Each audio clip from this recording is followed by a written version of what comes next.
preferably with multiple colors would be cool. If not, though, that's okay too. And you're going to need some paper. So we'll get started on this activity.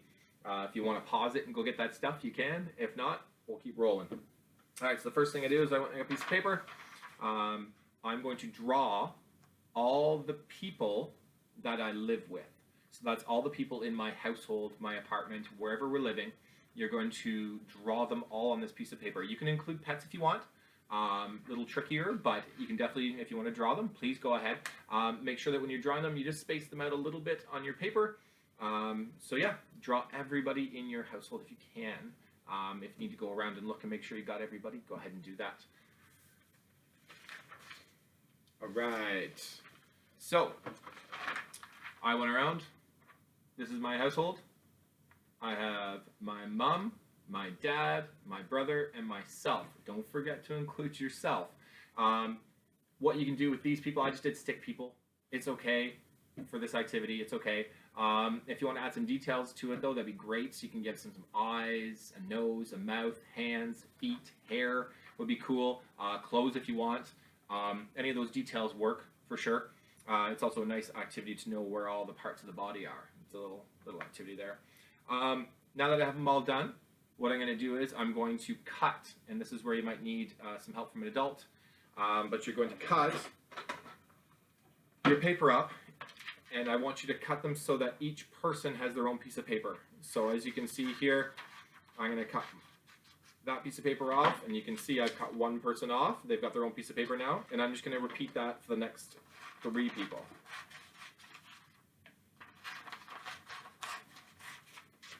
All right, now that I've got all my people cut out into papers, as you can see, I'm just using this so I can show you guys, so I can stand them up. So I've got all my people ready to roll. So with these people, what I'm going to do is I'm going to go around my house now, and I'm going to ask each one of them how old they are. Now for the adults in the house, no lying. I want you to tell them the truth. And you guys, you'll probably need to help writing the numbers. If you have any siblings at home, guys, you need to ask them how old they are. And you're either going to print the number underneath them if you have room, or on top. That's okay too.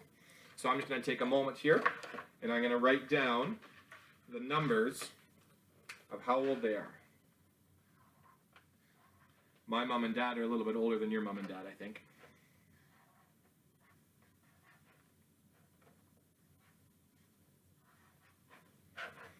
And everybody gets to know how old Mr. Dyer is now.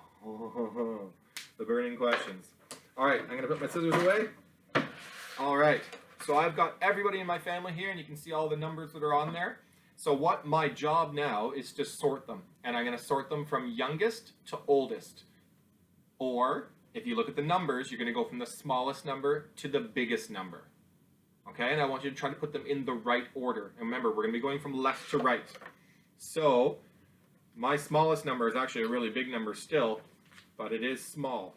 So I'm just going to rearrange my people here. And I've got, in the right order now, I've got 38, 42, 65, 66. And you might need mom or dad's help for this for sure, because those are some big numbers. But this is a really cool activity where you can draw your family or the people that you live with, and then you have to sort them by numbers. So there's a little bit of everything in there, because you got to write the numbers, recognize the numbers, sort the people, sort by number. Awesome. I hope you guys enjoyed the activity.